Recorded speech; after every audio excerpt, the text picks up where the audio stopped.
Hello students, एक बार फिर से स्वागत है आपका लोग केमिस्ट्री क्लासेस में। हम पढ़ रहे थे लेसन सेकंड सॉल्यूशन विलियन में हमने लास्ट लेक्चर में पढ़ लिया था मोलरता और नॉर्मलता के बारे में। ठीक है, आज हम उसके आगे का टॉपिक पढ़ेंगे जिसमें अपन पढ़ेंगे आज फॉर्मलता, मोलरता, मोल भिन्न, भार प्रतिशत, आयतन प्रतिशत और पार्ट्स पर मिलियन। ठीक है, चलिए अपन बात करते हैं किसकी, फॉर्मलता की। ओके, हम बात करेंगे किसकी, फॉर्मलता की। इसे अपन बोलते हैं फॉर्मेलिटी। क्या बोलते हैं इसको, फॉर्मेलिटी। ठीक है भाई, बहुत सिंपल है। जैसे अपन ने मोलरता पढ़ा, जैसे अपन ने नॉर्मलता पढ़ा, वैसे ही अपना क्या है फॉर्मलता। इसमें परिभाषा में ग्राम सूत्र भार लग जाता है। ग्राम सूत्र भार यानी हमने डेफिनेशन पढ़ी थी मोलरता की कि किसी विलयन के इकाई आयतन में घुले हुए किसी पदार्थ के ग्राम मोल्स की संख्या।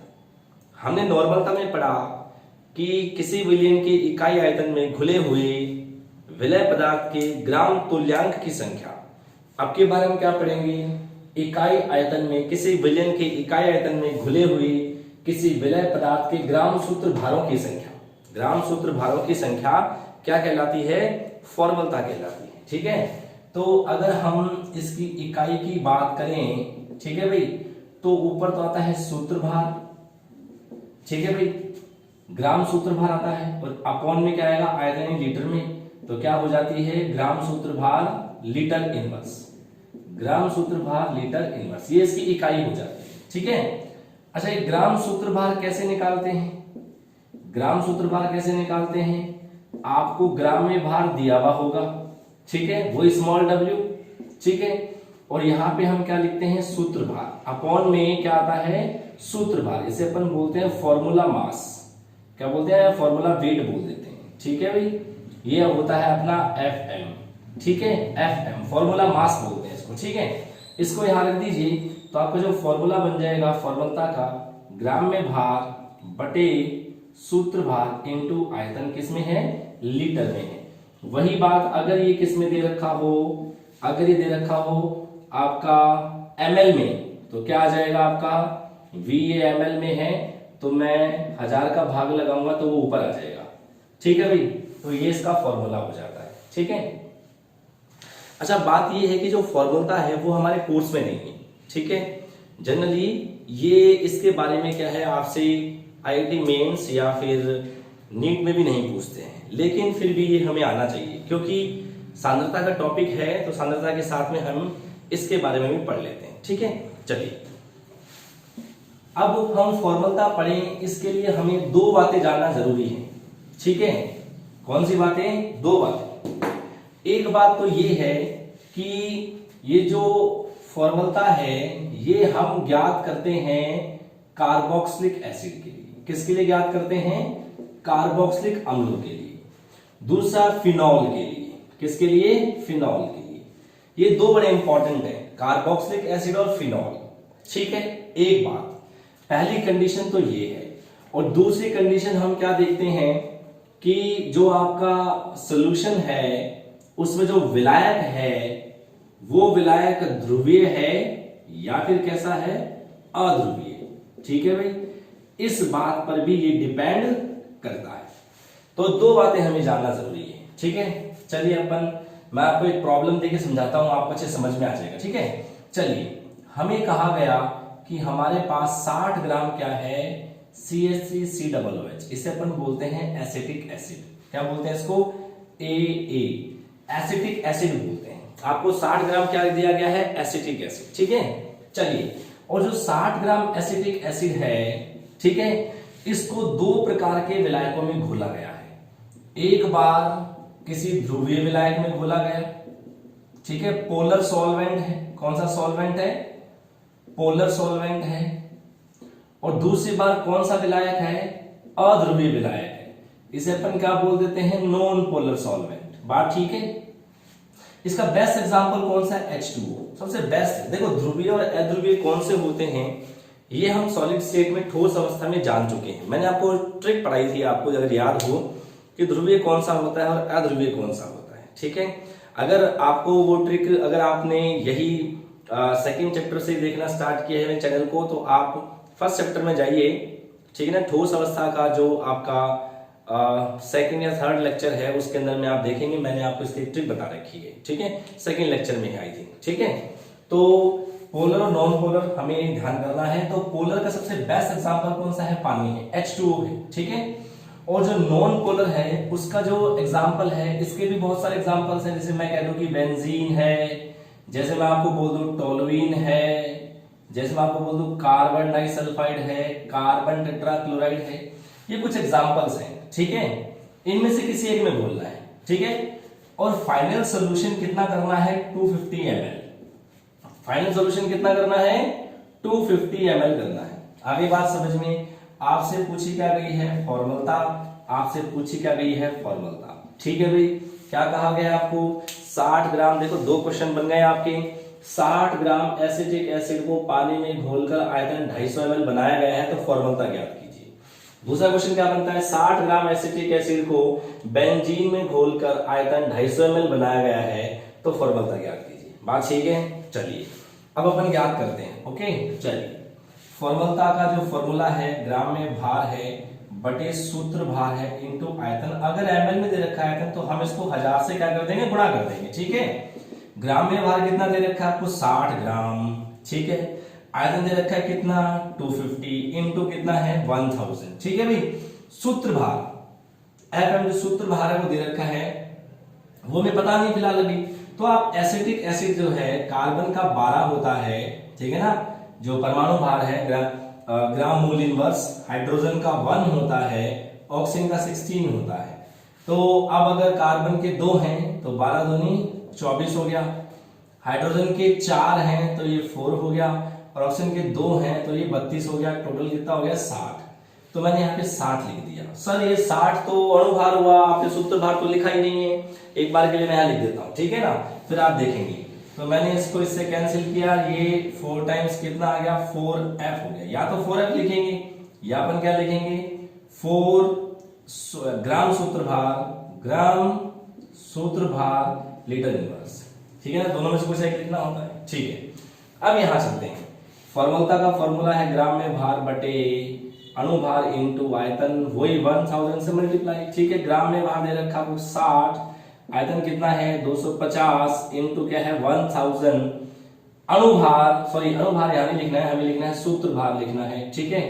इस बार मैं क्या करता हूं? दुगना लिख देता हूं। 60 का कितना कर दिया मैंने? दुगना कर दिया, 120। ओके, कैसे किया ये बताता हूं आपको। ये 2 टाइम्स कैंसिल हो गया, 4 टाइम्स कैंसिल किया, कितना आ गया? 2F। कितना आ गया आपका? 2F आ गया, ठीक है। सर अब ऐसा क्यों किया आपने ऐसा क्यों किया? अध्रुवीय जब विलायक था तो आपने सूत्र भार को दुगना कर दिया, और जब वो ध्रुवीय विलायक था तो आपने सूत्र भार अणु भार ही लिख दिया, ठीक है। तो आप एक बात ध्यान रखेंगे कि फॉर्मूला जब भी अपन सॉल्व करेंगे, विलायक को ध्यान कर लेना। अगर विलायक कैसा है? ध्रुवीय विलायक है। कैसा विलायक है? अगर विलायक कैसा है? ध्रुवीय विलायक है, तो जो उसका अणु भार होता है वही उसका क्या होता है? सूत्र भार होता है, ठीक है भाई। इसलिए मैंने सूत्र भार में क्या लिख दिया? उसका अणु भार ही लिख दिया। लेकिन अगर विलायक कैसा आ जाए? अध्रुवीय, क्या आ जाए? अध्रुवीय विलायक आ जाए, तो आपका जो सूत्र भार है वो अणु भार का दुगना हो जाता है। यानी जो Fm जो होता है वो दुगना हो जाता है, किसका? अणु भार का दुगना हो जाता है। सर ऐसा क्यों? क्योंकि अध्रुवीय विलायक के अंदर में इसमें हो जाती है इंटरमॉलिक्यूलर हाइड्रोजन बॉन्डिंग। कैसे होती? देखो, ये है CH3, C डबल बॉन्ड से O, सिंगल से OH, ऐसे ही HO, C डबल बॉन्ड से O, और ये हो गया CH3, ठीक है भाई। अब क्या होता है कि यहाँ का तो इस वाला का तो मॉलिक्यूल का और इसका H, इसके बीच में dot dot dot dot hydrogen bonding, यहाँ भी क्या होती है? Hydrogen bonding. इसे अपन क्या बोलते हैं? Inter molecular hydrogen bonding. Intermolecular hydrogen bonding, इसे अपन बोलते हैं अंतराण्विक। क्या बोलते हैं इसको अपन? अंतराण्विक हाइड्रोजन बंध। बात सही है ना? अंतराण्विक हाइड्रोजन बंध, ठीक है भाई। तो जब अध्रुवीय विलायक होता है तो जो आपके कार्बोक्सिलिक एसिड के जो 2 मॉलिक्यूल हैं उनके बीच में क्या हो जाती है? इंटरमॉलिक्यूलर हाइड्रोजन बॉन्डिंग हो जाती है, जिससे हमें क्या प्राप्त होता है? डाइमर। क्या प्राप्त होता है? डाइमर को अपन बोलते हैं द्विलक। क्या बोलते हैं, द्विलक। यानी 60 तो इसका हो गया और 60 इसका हो गया ना 120। यानी एक्चुअल में जब भी हम आद्रव्य विलायक के अंदर बात करते हैं तो सूत्रभार जो होता है वो अणुभार का दुगना प्राप्त होता है, क्योंकि उनके अणुओं के बीच में क्या हो जाती है, इंटरमॉलिक्यूलर हाइड्रोजन बॉन्डिंग हो जाती है, इसलिए हम अणुभार का दुगना कर देते हैं। अभी ना बात समझ में, वास्तव में हमें 60 नहीं मिलेगा बल्कि 120 मिलेगा। क्लियर है, इसलिए मैंने यहाँ पे दुगना लिख दिया, ऐसा है। कोई प्रॉब्लम? 2 शर्तें ध्यान रखना। अच्छा, इसकी जगह पर फिनॉल भी हो सकता है, फिनॉल में भी यहाँ पे क्या कर देंगे, दुगना। अगर मान लो इन दोनों की जगह हमने कुछ लिया है तो उसमें कोई प्रॉब्लम नहीं है, फिर तो चाहे ध्रुवीय विलायक हो चाहे अध्रुवीय विलायक हो, फॉर्मलता हमेशा कैसे निकलेगी, जैसे अपन क्या निकालते थे, मोलता निकालते थे। आगे बात समझ में, ठीक है ना, मेरे ख्याल से क्लियर हो गया होगा। ध्रुवीय विलायक है तो सेम जैसी निकलती है मूलता, वैसे की वैसे निकलेगी फॉर्मलता। लेकिन अगर इन दोनों में से कोई है और किसमें घोला गया है, अध्रुवीय विलायक में, तो उसका जो सूत्रभार है वो हमें अणुभार का दुगना कर देना होता है। उसका रीजन क्या है, क्योंकि 2 मॉलिक्यूल्स के बीच में क्या हो जाती है, इंटरमॉलिक्यूलर हाइड्रोजन बॉन्डिंग। अब आपके दिमाग में क्वेश्चन आएगा, सर इसमें ऐसा क्यों हो गया, इसमें ऐसा क्यों नहीं हो गया? अरे भाई, इसमें ऐसा इसलिए हो गया क्योंकि पानी का मॉलिक्यूल खुद बीच में आ जाएगा हाइड्रोजन बॉन्डिंग करने के लिए। हमें पता है ये हमारा एसिड है CH3COOH, ठीक है, ओके, ये है। अरे तो पानी खुद बीच में आ जाएगा ना, ये पानी लो ऐसा, इनके बीच में बॉन्डिंग हो गई, यहाँ पे ऐसा ले लो, इनके बीच में हाइड्रोजन बॉन्डिंग हो गई। कहने का मतलब ये है कि ये 2 एसिड के मॉलिक्यूल्स को मतलब बॉन्डिंग करने ही नहीं देगा, खुद बीच में आ जाएगा। आगे बात समझ में, ठीक है ना। तो ये आपका फॉर्मूला है, हालांकि इसके बारे में कभी एग्जाम्स में पूछते नहीं है, बट फिर भी आपको याद आना चाहिए, ठीक है भाई। चलिए, तो ये हुआ हमारा फॉर्मूला का टॉपिक। तो जो सांद्रता की जो इकाई थी W/V वाली, सांद्रता की जो इकाई थी वो थी W/V वाली। इसमें हमने पढ़ लिया मोलरता, हमने पढ़ लिया नॉर्मलता और हमने पढ़ लिया फॉर्मलता। बात सही है, 3 चीजें हमने पढ़ ली है, मोलरता, नॉर्मलता और फॉर्मलता, ठीक है भाई। अब यहां पर एक बात ध्यान करने वाली है, नोट करने वाली बात है, ठीक है। अगर हम ताप को बढ़ाते हैं, क्या करते हैं, ताप को बढ़ाते हैं, ताप बढ़ाने से क्या होता है, आयतन बढ़ता है, वॉल्यूम बढ़ता है। बोलो बढ़ता है कि नहीं बढ़ता है? अरे भाई, कोई भी गैस होगी, कोई भी लिक्विड होगा, फैलने की कोशिश करेगा, होगा ना भाई। तो ताप बढ़ाते हैं तो आयतन बढ़ता है, और आयतन बढ़ता है तो चाहे मोलरता हो, चाहे नॉर्मलता हो, चाहे फॉर्मलता हो, इसका मान घट जाता है। क्यों घट जाता है? क्योंकि मोलरता का फॉर्मूले में क्या होता है, N/V, नॉर्मलता के फॉर्मूले में होता है ग्राम तुल्यांक अपॉन V, है ना। और फॉर्मलता के केस में क्या होता है, ग्राम सूत्र भार अपॉन V। यानी ताप बढ़ाओगे तो ये बढ़ेगा, यहाँ पे ये बढ़ेगा, यहाँ पे ये बढ़ेगा। अगर ये बढ़ेगा तो इसको घटना होगा, इसका मतलब ये है ताप बढ़ाओगे तो मोलरता वाली जो सांद्रता है वो भी घट जाती है, नॉर्मलता वाली जो सांद्रता है वो भी घट जाती है, और फॉर्मलता वाली जो सांद्रता है वो भी घट जाती है। बात ठीक है, ध्यान रहेगा, ओके सर। चलिए, अब अपन चलते हैं भार की तरफ। यानी जब आपका विलय भी किसमें हो, ग्राम में हो, और जब आपका विलायक भी किसमें हो, ग्राम में हो, तब की बात करेंगे। इसमें सबसे पहले आती है मोलरता। क्या आती है इसके अंदर में? सबसे पहले मोलरता, इसे अपन बोलते हैं मोलालिटी।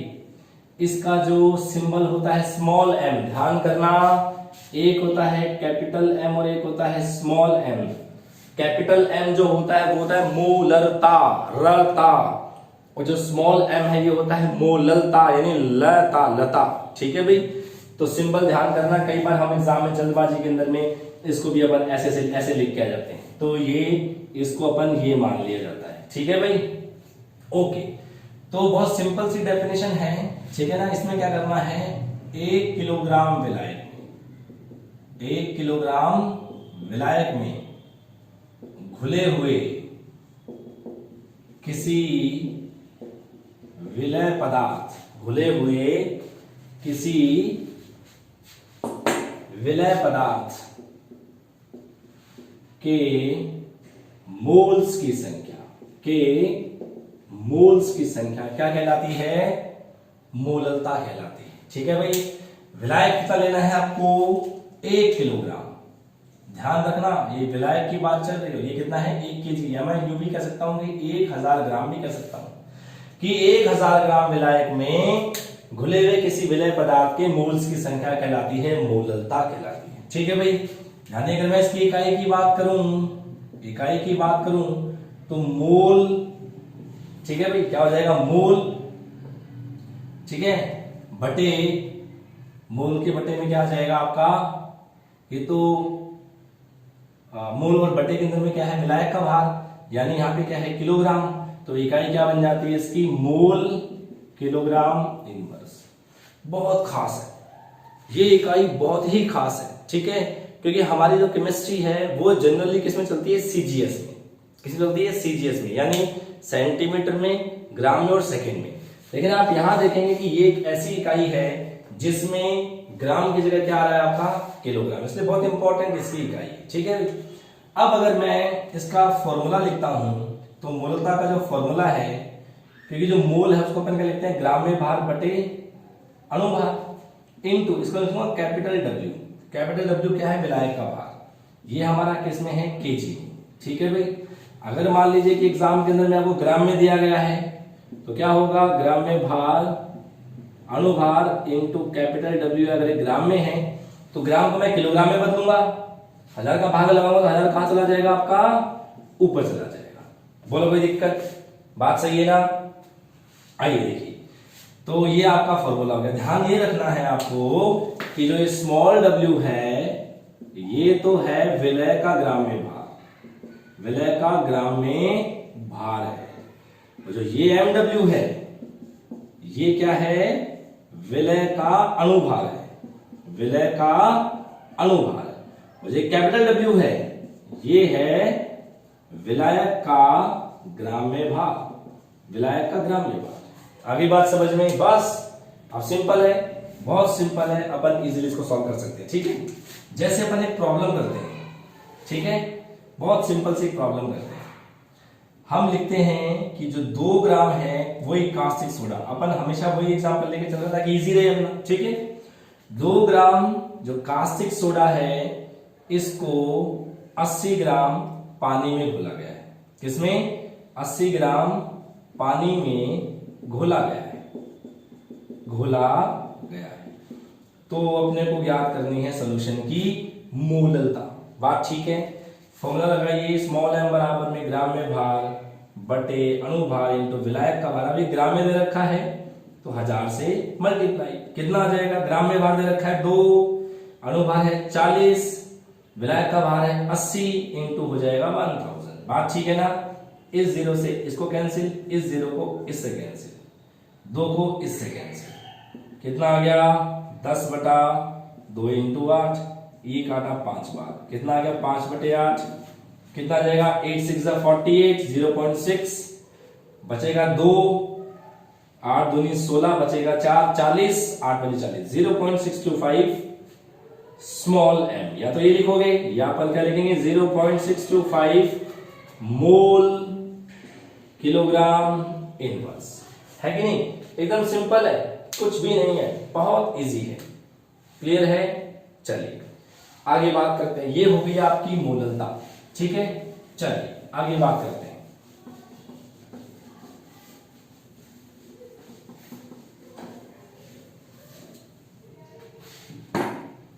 ठीक है, नेक्स्ट आता है आपका भार प्रतिशत। क्या आता है आपका नेक्स्ट? भार प्रतिशत। ठीक है भाई, वेट परसेंटेज, बहुत सिंपल सी बात है। W परसेंटेज क्या होता है? देखो परसेंट अपन कैसे निकालते हैं। जैसे आपका एग्जाम हुआ, केमिस्ट्री का पेपर हुआ आपका 100 मार्क्स का, कितने का? 100 मार्क्स का। आपके मार्क्स कितने आए? 80। तो 80 अपन 100 इंटू 80 कितना हो गया? 80% हो गया। जैसे मान लो कि आपका कोई टेस्ट है, यूनिट टेस्ट है केमिस्ट्री का, 10 मार्क्स का है। ठीक है, आपके मार्क्स कितने आए? 9 मार्क्स आए। तो अपन उसका परसेंटेज कैसे निकालेंगे? 9 ऊपर 10 अपॉन में इंटू 100 हो जाएगा, कितना आ जाएगा? 90% आ जाएगा ना। तो वैसे ही परसेंट निकालना है। ठीक है, बहुत सिंपल सी बात है। कैसे निकलेगा? 100 ग्राम विलियन में, 100 ग्राम विलियन में उपस्थित किसी विलय पदार्थ या कोई पदार्थ ले लें अपन, किसी पदार्थ का ग्राम में भार, ठीक है भाई। यानी विलियन लेना आपको कितना 100 ग्राम, और उसमें जिस पदार्थ का निकालना उसका ग्राम में भार, ठीक है भाई। तो क्या आ जाता है W परसेंटेज पदार्थ का भार, किसमें निकालेंगे, ग्राम में, क्योंकि ग्राम में सिंपल रहता है। अगर आप ये केजी में होता, अगर ऊपर केजी तो नीचे भी केजी होना चाहिए, ऐसा नहीं कि ऊपर तो ग्राम है नीचे केजी, ऐसा नहीं, इकाइयां सेम होनी चाहिए। यहां पर है विलियन का भार, ये भी ग्राम में, इनटू क्या आ जाएगा 100, बस सिंपल। जैसे अपन एक प्रॉब्लम करते हैं, कि 20 ग्राम जो चीनी है, ठीक है ना, 30 ग्राम पानी में घोली गई है, तो आपको क्या याद करना है, चीनी का भार प्रतिशत याद करना है। तो सिंपल सी बात है, चीनी का भार परसेंट याद करना है। तो चीनी का भार तो ऊपर है 20, और टोटल भार कितना हो जाएगा 20 प्लस 30, क्योंकि यही तो होगा बिलियन, इनटू हो जाएगा 100, कितना आएगा 20/50 इंटू 100, ये 2 टाइम्स कितना आ जाएगा 40%। यानी जो हमारे पास हमारा जो 100% सोल्यूशन है उसमें 40% तो चीनी है और 60% क्या है आपका पानी है, ये तो टोटल क्या हो गया 100% हो गया। बात ठीक है ना, सिंपल है, इसमें भी कुछ नहीं है। चलिए आगे अपन बात करते हैं मोल भिन्न की, ये खासी इंपॉर्टेंट है, मोल भिन्न बहुत इंपॉर्टेंट है, ठीक है। चलिए बात करते हैं मोल भिन्न की। मोल भिन्न कहो, या इसको मैं कह सकता हूं मोल अंश कह दो, या इसको अपन बोलते हैं मोल प्रभाज कह दो, इसको अपन बोलते हैं मोल फ्रैक्शन। क्या बोलते हैं इसको, मोल फ्रैक्शन, ठीक है भाई। इसको अपन जनरली x से रिप्रेजेंट करते हैं, किससे, x से। हालांकि इसका सिंबल काई होता है, लेकिन अपन किससे रिप्रेजेंट करते हैं, x से। आगे बात समझ में, x भी अपन कौन सा लिखते हैं, स्मॉल वाला x लिखते हैं, ठीक है। अपन कौन सा x लिखते हैं इसमें, स्मॉल वाला, ओके। तो बहुत सिंपल सी डेफिनेशन है कि किसी घटक के मोल तथा विलयन में उपस्थित सभी घटकों के मोलों के योग का अनुपात उस घटक की मोल भिन्न कहलाता है। किसी अवयव के मोल तथा विलयन में उपस्थित सभी अवयवों के मोलों के योग का जो अनुपात होता है वो क्या कहलाता है, आपका मोल भिन्न कहलाता है, ठीक है। फॉर एग्जाम्पल मैं आपको समझाता हूं कि अपने पास A है प्लस B है, टोटल क्या बन गया, विलयन, ठीक है भाई। ये हमारा मान लीजिए विलय है, ये मान लीजिए हमारा विलायक है, तो ये हमारा क्या हो जाएगा, विलयन, ओके। इसके मोल कितने हैं N1, इसके मोल कितने हैं N2, बात ठीक है। हमें मोल भिन्न निकालनी है A की, तो A को अपन लिखेंगे सबस्क्रिप्ट में, नीचे लिखेंगे, ओके। यानी A की मोल भिन्न कैसे निकालेंगे, A की मोल भिन्न, A के मोल ऊपर यानी उस घटक के मोल ऊपर तथा विलयन में उपस्थित सभी घटकों के मोल, सभी घटक कौन से, ये देखिए, के योग का अनुपात उस घटक की मोल भिन्न कहलाएगी। यानी घटक A की मोल भिन्न कैसे निकालेंगे, घटक A के मोल ऊपर और अपॉन में सभी घटकों का के मोल का योग कर देंगे, वो क्या निकल के आ जाएगी, A की मोल भिन्न निकल के आ जाएगी, ठीक है। ऐसे अपन B की निकालेंगे तो क्या आ जाएगा, N2 upon N1 plus N2 हो जाएगा। अब अगर मैं दोनों का योग कर दूं XA प्लस XB तो क्या आ जाएगा, N1 upon N1 plus N2, N2 upon N1 plus N2 होगा। दोनों का एलसीएम लूंगा तो क्या आ जाएगा, N1 प्लस N2, इसका भाग इसमें लगाया, एक को इससे गुणा करेंगे N1, इसका भाग इसमें लगाएंगे, एक को N2 से गुणा करेंगे, ऐसा। यानी XA plus XB equal to ये, इससे कैंसिल कर दो 1 आ जाएगा, तो XA प्लस XB बराबर 1। यानी विलयन में जितने भी घटक हैं सबकी मोल भिन्न का योग कितना आएगा, 1 आएगा, बात ठीक है। अब अगर आप A की मोल भिन्न निकालोगे तब भी वो 1 से कम आएगा, और अगर आप B की मोल भिन्न निकालोगे तब भी 1 से कम ही आएगा। बोलो डाउट, बहुत सिंपल सी बात है। जिस अवयव जिस कंपोनेंट की मोल भिन्न ज्ञात करनी है उसके मोल ऊपर लिखो, टोटल मोल नीचे लिखो, मोल भिन्न निकल के आ जाएगी, ठीक है भाई, बहुत सिंपल है। किसी विलयन में 2 घटक हैं तो उन दोनों का योग 1 आएगा। अगर किसी विलयन में 3 घटक हैं तो उन तीनों का योग 1 आएगा। अगर किसी विलेन में 4 घटक हैं तो 4 का योग 1 आएगा। अब अगर मान लो किसी पर्टिकुलर एक अवयव की मोल भिन्न निकालनी है ना, तो वो हमेशा 1 से कम आएगी। पक्की बात है, समझ में आ गया। अपन अब इसकी प्रॉब्लम कर लें तो हमें अच्छे समझ में आ जाएगा। ठीक है, आओ चलो अपन इसकी प्रॉब्लम कर लेते हैं। ओके, चलिए, बहुत सिंपल है। देखिए प्रॉब्लम करते हैं। आपको कहा गया कि 7 ग्राम डाइनाइट्रोजन है और 8 ग्राम डाइऑक्सीजन है। इन दोनों को किसी पात्र में मिला दिया गया है। दोनों गैस को मिला दिया गया है, तो प्रत्येक गैस के में क्या याद करनी है? मोल भिन्न। ठीक है भाई। अब देखो मैं आपको एक बहुत सिंपल बात बताऊं। इसको ऐसे क्वेश्चन को 90% स्टूडेंट तुरंत सॉल्व करने की कोशिश करते हैं, लगता है बहुत सिंपल है, और भैया गलत करके आ जाते हैं। कैसे? देखो वो क्या करेंगे, हाँ जी मोल भिन्न किसकी? नाइट्रोजन की। तो नाइट्रोजन के मोल ऊपर और कुल मोल नीचे, 7/15। ऐसे निकालेंगे ऑक्सीजन की, 8 भाग ऊपर 7 + 8 नीचे, यानी 8/15। ये कर देंगे तो हो गया मामला गलत। ये आपने भिन्न तो निकाली है, लेकिन ये मोल की भिन्न नहीं है। ये किसकी भिन्न है? भार की भिन्न है, क्योंकि ये 7 ग्राम, ये तो भार है भाई, भार की भिन्न है। आपको क्या निकालनी है? मोल की भिन्न निकालनी है। यानी अगर हमें नाइट्रोजन के मोल निकालने हैं तो नाइट्रोजन के मोल ऊपर लिखने हैं और टोटल मोल नीचे लिखने हैं। तो हमारे पास मोल तो है ही नहीं, तो हम मोल कैसे निकालेंगे नाइट्रोजन के? नाइट्रोजन का ग्राम में भार बटे नाइट्रोजन का अणुभार। ग्राम में भार कितना है नाइट्रोजन का? 7 बटे कितना होगा? 28, क्योंकि एक नाइट्रोजन का होता है 14, 2 का हो जाएगा 28, कितना आ गया? 1/4। बात ठीक है। ऐसे हमें मोल निकालने होंगे ऑक्सीजन के, ग्राम में भार बटे अणुभार। इसका ग्राम में भार दे रखा है 8, ऑक्सीजन का हो जाएगा 32, क्योंकि एक का 16 होता है, 16 बनी 32 हो जाएगा, कितना गया? 1/4। ये हमारे मोल निकल गए नाइट्रोजन के और ऑक्सीजन के। अब हम मोल भिन्न निकालेंगे। तो नाइट्रोजन की कितनी है? 1/4। ये कितनी है? 1/4 + 1/4, 1/4। दोनों को जोड़ेंगे कितना आ जाएगा? 1/2।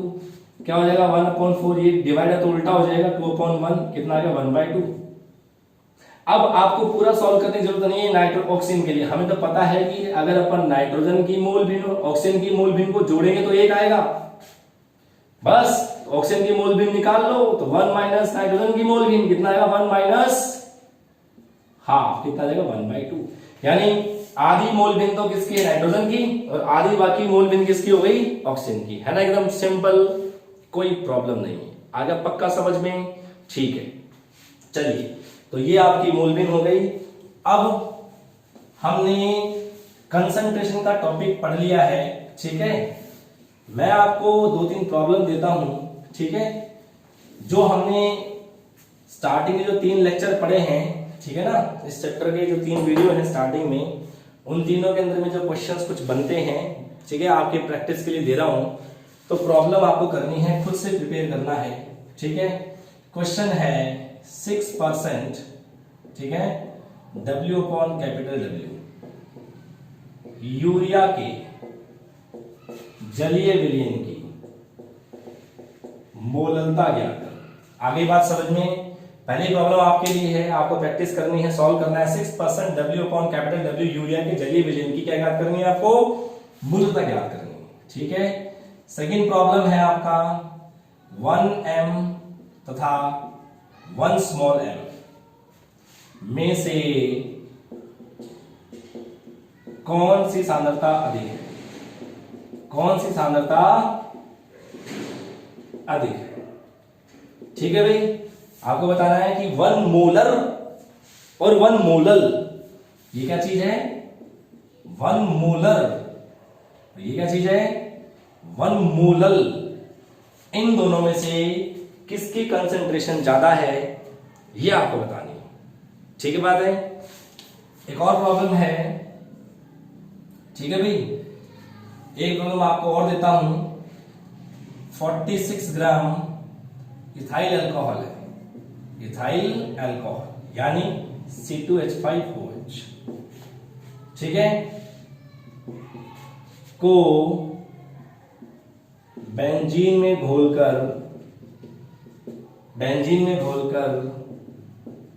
आयतन 500 ml बनाया गया है। तो क्या याद करनी है आपको? फॉर्मूला याद करनी है। ठीक है भाई, तो ये मैंने आपको 3 प्रॉब्लम्स दी हैं, इनको पढ़ना, क्योंकि अब तक जो अपन ने टॉपिक पढ़ा है बोर्ड्स के अंदर में इसमें से न्यूमेरिकल ही आता है। ठीक है ना, थ्योरेटिकल क्वेश्चन आपसे कोई नहीं पूछेगा कि विलय है, विलायक है, ये क्या होते हैं, विलियन क्या होता है, नहीं पूछेंगे। वो एक टेबल है, उसमें ऑब्जेक्टिव टाइप के क्वेश्चन, वन वर्ड क्वेश्चन बनते हैं, वो आपको अच्छे से लर्न होने चाहिए। ठीक है भाई, तो इसको आप पढ़िए, समझिए। हमने कंसंट्रेशंस पढ़ ली हैं, इसके आगे का जो लेक्चर है वो अपन पढ़ेंगे इसके बाद में। Thank you.